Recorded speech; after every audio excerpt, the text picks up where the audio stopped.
बोलो श्री प्राणनाथ प्यारे की जय। परम आदरणीय सुंदर साथ जी, अब हम मदल पर उपस्थित हो चुके हैं और आज हम सिक्किम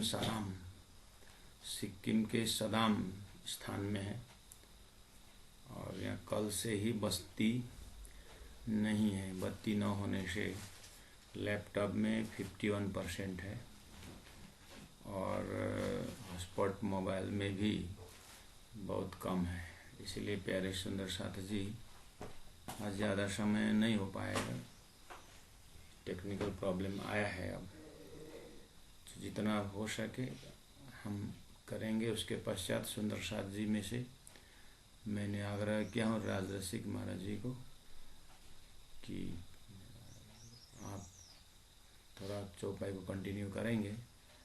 मैं शुरुआत कर रहा हूँ। बोलो श्री प्राणनाथ प्यारे की जय, सतगुरु महाराज की जय।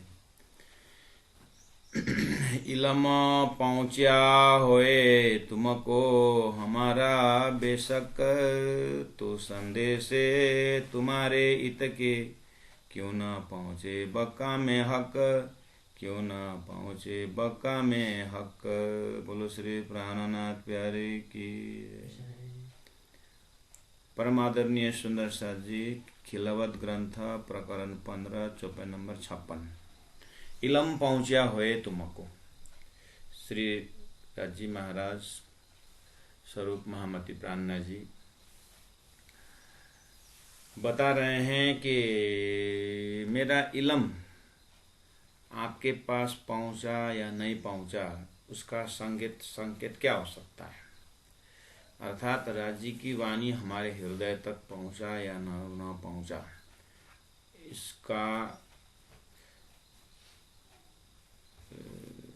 इसकी जो जानकारी है वो हमारे ही अंदर होना चाहिए, ऐसे बोल रहे हैं। इसका मतलब समग्र सृष्टि में अगर देखेंगे, संसार की पढ़ाई से लेकर संसार के हर उपदेश को लेकर एक व्यक्ति के अंदर, एक जीव के अंदर वो उपदेश पहुंचा कि या नहीं पहुंचा, उसको कैसे पता चल रहा है। तो बोलते हैं कि तो संदेश से हमारे इतक, तुम्हारे इतक के क्यों ना पहुंचे बक्का में हक। संदेश मतलब परमात्मा ने अपना संदेश अपने घर से, परम धाम से सृष्टि में लिया है। अब सृष्टि में रहे जो संदेश को सुन करके अब यहाँ का संदेश परमात्मा तक पहुँचना है। हमारे यहाँ का संदेश क्या हो सकता है? यहाँ का संदेश राज्य प्रति, परमात्मा प्रति, परब्रह्म प्रति प्रार्थनाएं, हमारे यहाँ की जो यादगिरी, हमारे यहाँ की जो समर्पण, वो चीज़ परमात्मा तक पहुँचने का होता है। तो कह रहे हैं तो इलम पहुँचा होए तुमको। तो बाकी तो बहुत सारा वेद शास्त्र उपनिषद में सब ज्ञानी ज्ञान है, इलम ही इलम है। तो उसी तरह तारतम वाणी में भी इलम है। तो तारतम वाणी के अंदर जो इलम है, जो ज्ञान है, उसमें क्या है पहला वो बताते। इस इलम में शास्त्र ने जो लक्ष्य किया हुआ परम ब्रह्म परमात्मा का धाम का वर्णन है एक। दूसरा, चिदादित्यम किशोरंगम परे धामनि विराजितम, इस तरह से परमात्मा एक है ऐसा संदेश है। तो वो एक परब्रह्म परमात्मा कौन है, कहाँ रहते हैं, कैसे हैं, उसका वर्णन इसी इलम के अंदर है। और दूसरी बात, और तीसरी बात यह है कि शास्त्रों में आत्मा और परमात्मा की बात है। तो आत्मा परमात्मा का अंश है, तो फिर परमात्मा कौन है उसको तो पता चल गया, कहाँ रहते हैं परम धाम ये भी पता चला, दोनों इलम में है।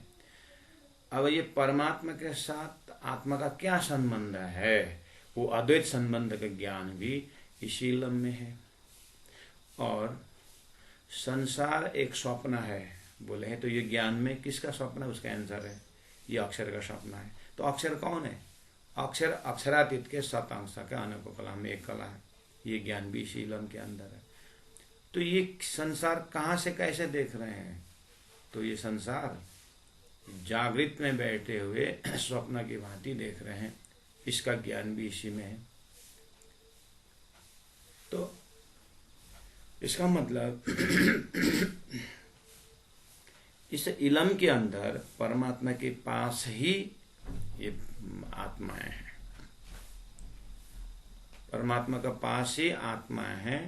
तो परमात्मा के पास बैठ करके ये स्वप्नावत देख रहे हैं। तो अब आइए, स्वप्न देखने वाले जब जग जाता है,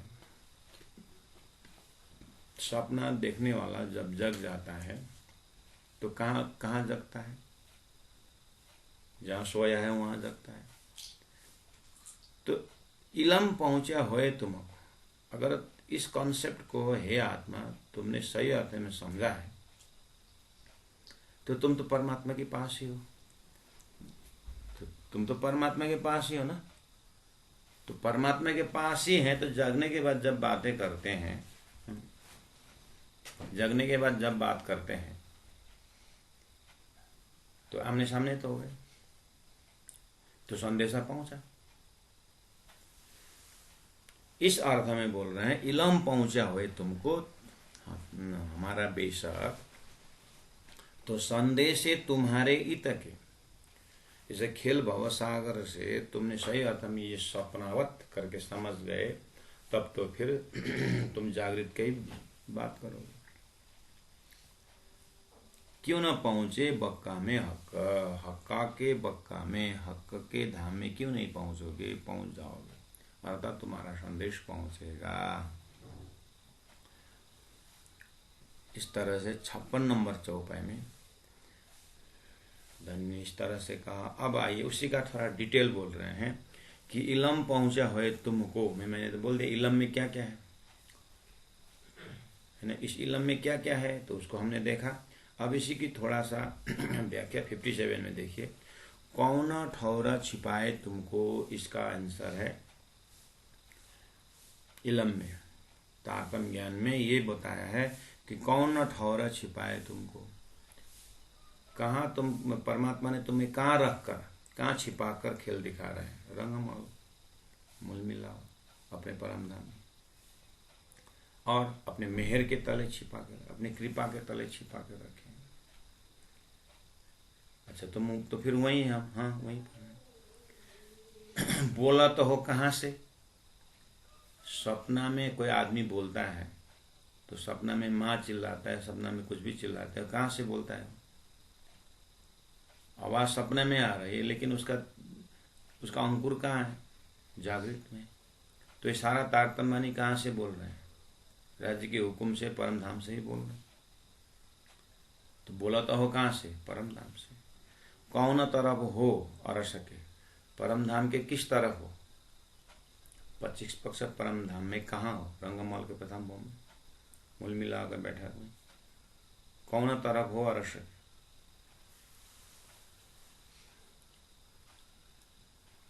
ये सहूर करो दिल में। ये इलम पहुंचा होए तुमको, बोले तो इलम में क्या क्या है? ये सहूर करो दिल में, हे ब्रह्मात्माओं, ये सहूर करो, ये कंपैरिजन करके देखो। और कहा देखो दिल से दसों दिशा किन तरफ है हक, परमात्मा किस तरफ है? जागने के बाद परमात्मा किस तरफ नहीं है?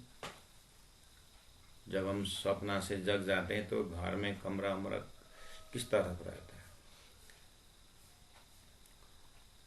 जहां होता है नजीक में, बोले तो देखो दिल से दसों दिशा किन तरफ है हक, ये विचार देखो इलम को, ये तातम ज्ञान के अंदर है। तो जरा न रहे शक, अपने आप को राज्य की अंगना, राज्य की उस परम धाम के सदस्य, आनंद स्वरूपा होने में कोई शंका नहीं रहता है। तो जरा ना रहे शक, है तो ऐसा है, तो यही है सत्य। लेकिन माया के आवरण ने ये तो सृष्टि में, समष्टि में ये ज्ञान है ना। अब व्यष्टि में हम हमारे अंदर अभी का अवस्था अगर देखें, तो धानी पूछ रहे हैं कौन तरफ वजूद है, कौन तरफ वजूद है। शऊर करने को बोला तो वजूद तो दो है, एक परातम वजूद राज्य के पास में, एक खेल का वजूद संसार में। तो अब बोले कि कौन तरफ वजूद है, तो राज्य को पूछना चाहिए कौन सी वजूद की बात कर रहे हो। तो राज्य को इतना पूछने की हिम्मत रखने मतलब राज्य के इतने मेयर से मिल रहा है, राज्य के ज्ञान से तो मिल रहा है, इलम से तो मिल रहा है। राज्य कौन से वजूद, अगर परात्मा वजूद हो तो आपके पास है, और का खेल का वजूद बोलोगे तो ये तो देख ही रहे, सपना में है, नाशवंत है, और इसका प्रकृति के वश में है, ये तो हमारे वश में नहीं, ये तो चलता रहता है। तो धनी कौन से वजूद, तो कौन तरफ वजूद है, तो राजी से बात करें। अगर परातम वजूद, राजी पूछ रहे हैं, अगर आप परातम वजूद की बात कर रहे हैं तो वो तो आपके पास में, आपके मेयर के साथ तले हैं। कौन तरफ है कौल, अच्छा, आपका कहने का मतलब है, समझ गया। मैंने बोला मेरा परातम, मेरा वजूद परातम आपके पास है। अच्छा, परातम के ज्ञान हो गया तुम्हारे में इलम से? हाँ हो गया। अच्छा, तो परातम मेरे पास है, राजी पूछ रहे हैं, मेरे पास है। तो फिर परातम मेरे पास है तो तुम्हारा कौल कौन तरफ है? तुम्हारा कौल, तुम्हारा वचन, तुम्हारे डे टू डे लाइफ में कहाँ की बात कर रहे हो? तुम्हारा डे टू डे लाइफ में कहाँ की बात कर रहे हो तुम? अगर तुम्हारा परातम मेरे पास है, परमधाम में है, तो फिर तुम्हारा कौल में परमधाम को छोड़ करके दूसरी तो बात ही नहीं होनी चाहिए। परमधाम को छोड़ करके दूसरी तो बात ही नहीं होनी चाहिए। तुम्हारा कौल किस तरह है? तुम तो संसार में गाड़ी की बात कर रहे हो, संसार में तुम्हारा घर की बात बीत रही है, तुम्हारा या तुम्हारा सारा बात तो संसार की है, तो शरीर संसार व्यवहार की बात है तुम्हारा। तो कौल किस तरफ है? और हाल कौन तरफ का, कौन तरफ है फैल? तुम्हारा कौल फैल हाल किस तरफ है? तुम्हारा वचन, तुम्हारा हाव भाव, तुम्हारी अवस्था किस तरफ है तुम्हारी? अगर कहते हो वजूद परातम में है, परमधाम में है, तो तुम्हारा कौल परमधाम का होना चाहिए, फैल परमधाम का होना चाहिए, हाल परमधाम का होना चाहिए। इसलिए मैं पूछ रहा हूँ, मेरा इलम पहुंचा हो तुमको तो फिर तुम्हारा कौल फैल हाल इलम का ही जैसा होना चाहिए। इस तरह से बहुत टेक्निकल वे में प्राण जी, राजी महाराज हम ब्रह्मात्माओं को प्रश्न भी पूछ रहे हैं, बहुत प्रेम और दया के साथ ये बात रख रहे हैं। तो हे राज जी, तो ऐसा हो सकेगा क्या? तो राज जी पूछ रहे हैं कि देखो, जब तुम ही हो ब्रजमंडल में, जब मैं श्री कृष्ण स्वरूप में जब मैं था, मैं जब श्री कृष्ण स्वरूप में था, तुम्हारा हर कार्य मेरे तरफ था कि नहीं?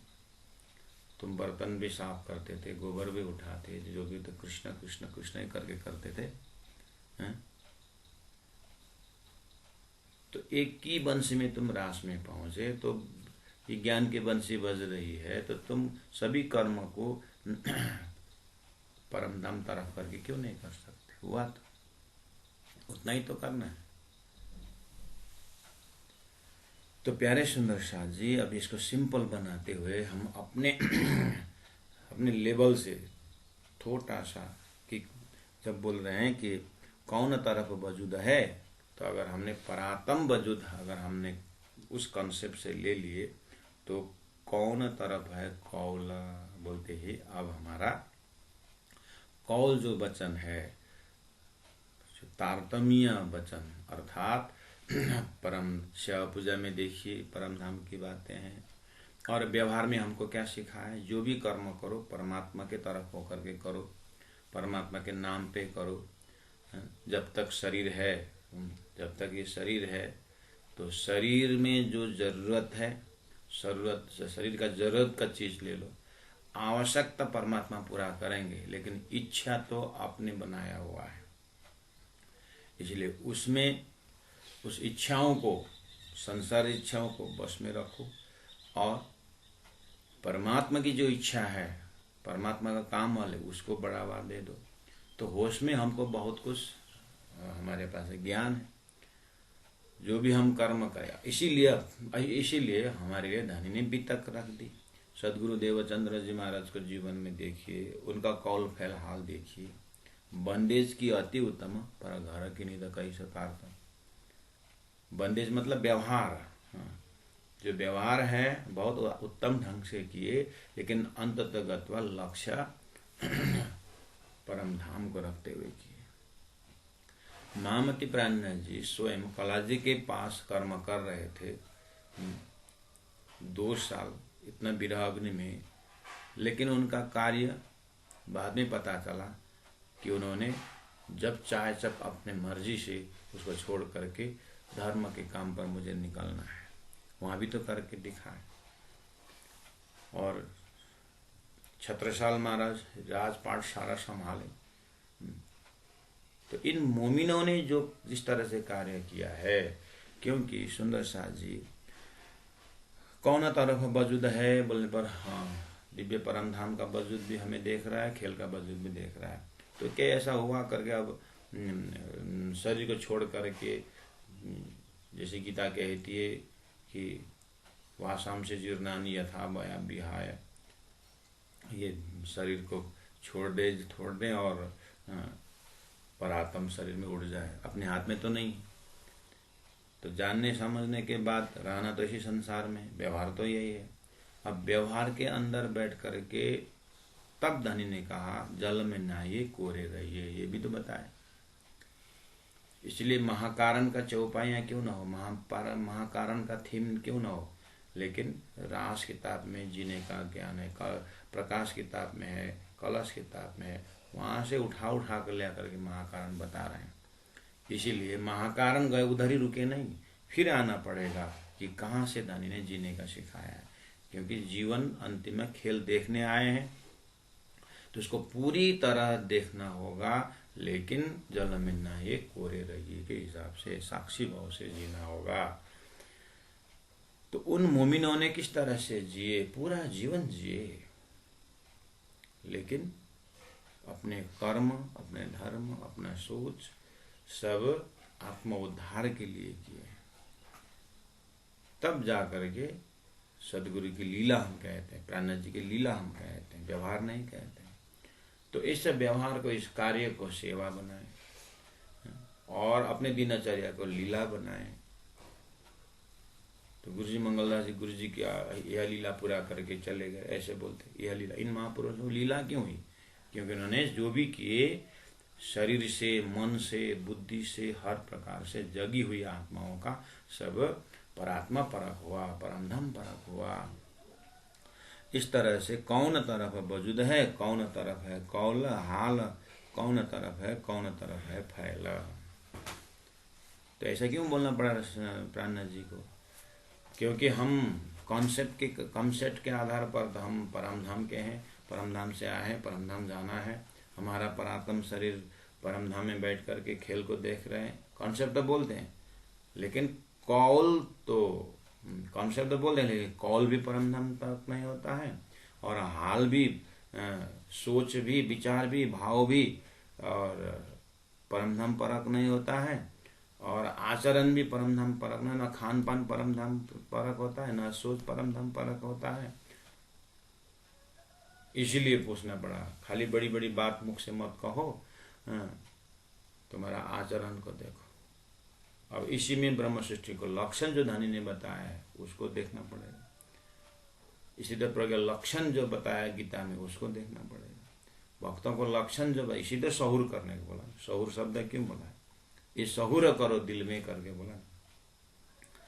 इसलिए कॉन्सेप्ट जानने के बाद धीरे धीरे अपने आचरणों को, अपने व्यवहार को, अपने वचन को शांत शांत चित्त से देखना होगा सुंदर साथ जी। इसीलिए अब धनी ने सलाह दिया 60 नंबर चौपाई में, देखो एक सब ये सब एक तरफ हैं कि जुदे जुदे दौड़त, देखो सौर करके है कौन तरफ निशवत।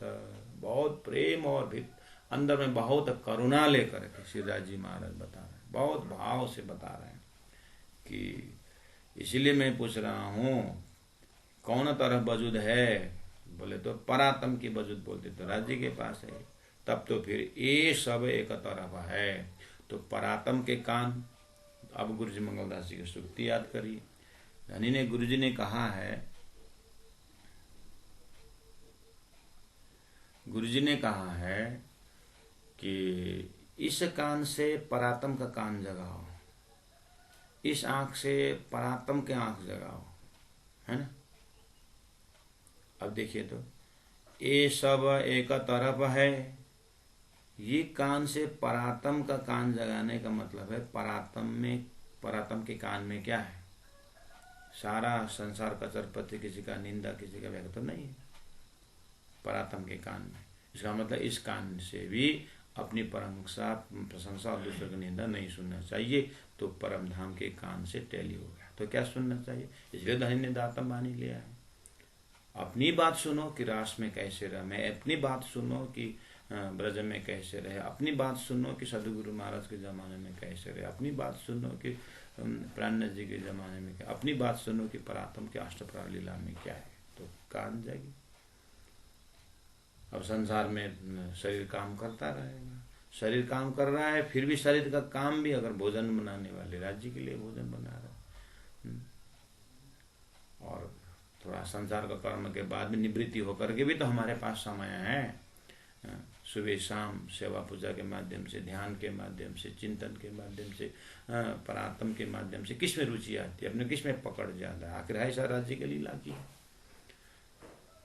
तो अपने जीव का भी अंकुर होता है, सूर्यता तो जीव में विराजमान है ना, लेकिन जीव भी तो पहले से सात्विक होकर क्या है, उसके अंकुर के ऊपर भी उसको भी बदल करके फिर अपने परात्म का रंग में ले जाना पड़ता है। इसीलिए बहुत होशियारी से, बहुत प्रेम से कहा कि ये सब एक तरफ है।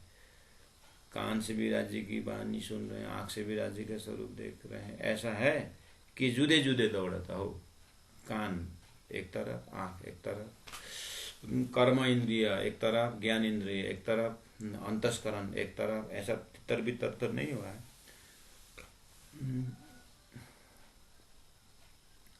एक तरफ होने की आदत है, जैसे घर में की शादी करनी है किसी की, तो हर चिंतन शादी के सक्सेस में होता है। इसी तरह अगर परात्म परमधाम मुक्ति की बात है तो हर तरह से गुनाह होगा, इंद्रिय उसी की बात करना चाहिए, एक तरफ होनी चाहिए। इसलिए कहा देखो सहुर करके है कौन तरफ निशवत, तुम्हारा संबंध निशवत जो है किस तरफ है, अर्थात किस तरफ समर्पित हो। तो उस राज्य तरफ निशवत है, तो फिर सौर करके देखो अपने आप। तो ज्यादा ट्रैशिंग फोर्स नहीं दे रहे, हल्का से प्रेम से बता रहे हैं कि पहले अपने आप को पूछो तो अपना निशवत कहाँ है। इस तरह से जब ये ठौर पांचों भये, तब तुम्हारा इत का सत संदेश हक को क्यों न पहुंचे माहे बक्का।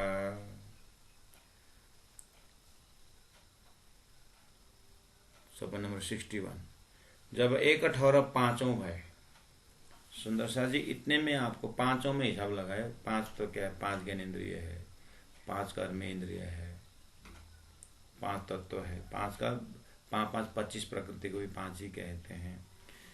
इसीलिए अब यहाँ पांचों एक तरफ करके, तो एक काम करना है, शरीर में जो गुण है उसको एक मान लीजिए, और गुण अंग इंद्रियां हैं 2 ही मान लीजिए, और अपना वचन,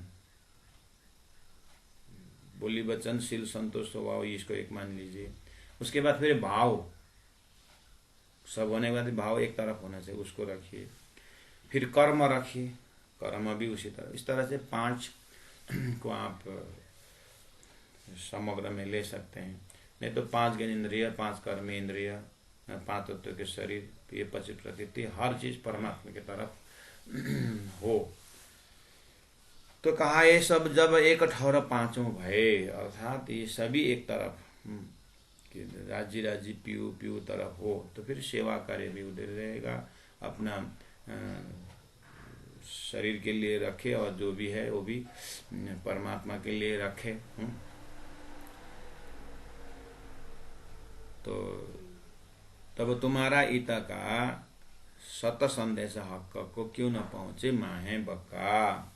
इतना सब एक तरफ हुए तो इत का संदेश, तुम्हारी आवाज, तुम्हारी प्रार्थना, तुम्हारी ध्यान, तुम्हारे चिंतन परम धाम में क्यों नहीं लगे, परात्मा में क्यों नहीं लगे।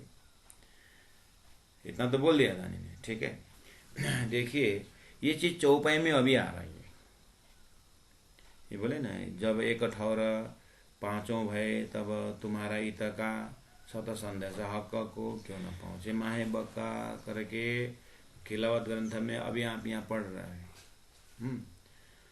और अभी यहाँ बोल रहे हैं, लेकिन हमें समझना होगा राज्य का संदेशा, ये जो सलाह, ये सुझाव और ये उपदेश जो दे रहे हैं ना, बीज रूप में ये अंकुर सीधा सदगुरु देवचंद्र जी महाराज के अंदर डाल के देखिए। मैं कौन, कहाँ से आया करके जब बात चली उनकी, तो उनका पूरा जीवन सभी यही चौपाई है, सब एक तरफ है। और ये अंकुर राज्य ने पहले ही दिए और सभी एक तरफ करा करके उन्होंने करके राज्य को यही बोलना था। 12,000 ब्रह्मात्माओं की सुरता जब खेल में, ईश्वरीय आत्मा संसार के जीवों को सबको यही उपदेश देना था कि तुम एक तरफ हो जाओ, एक तरफ हो जाओ बोलना था। इसलिए सदगुरु से अंकुर भर करके करवाए। और महामती प्राण जी का देखिए, पूरा प्राण जी के जीवनी को देखिए, एक तरफ है। गुरु जी मंगलदास जी को देखिए, पूरा तपस्या में 12 साल की उम्र में उन्होंने संन्यास लिए, तब से वो लगे लगे लगे लगे जब तक शरीर में बल ताकत था, मंदिरों का जीर्ण उद्धार करते चले गए और फिर ध्यान करते गए। उन्होंने अगर पैदल यात्रा भी की तो धाम पर की। तो ये थोड़ा सा राज्य करवा रहे हैं, यानी पहला उपदेश भी दे रहे हैं और महापुरुषों के माध्यम से करवा भी रहे हैं। तो इसको प्रश्न देखना चाहिए। तो अच्छा, चौपाई तो सरल है। जब एक ठौर पांचों भय तब तुम्हारा इत का सत संदेश हक गए। चौपाई तो सरल है, लेकिन जिन्होंने चौपाई को प्रैक्टिकल, जिनसे राजी महाराज ने सब प्रैक्टिकल करवाए, उनकी साधना पक्ष को देखिए, तो ऐसे संदेशा पहुंचा थोड़ी।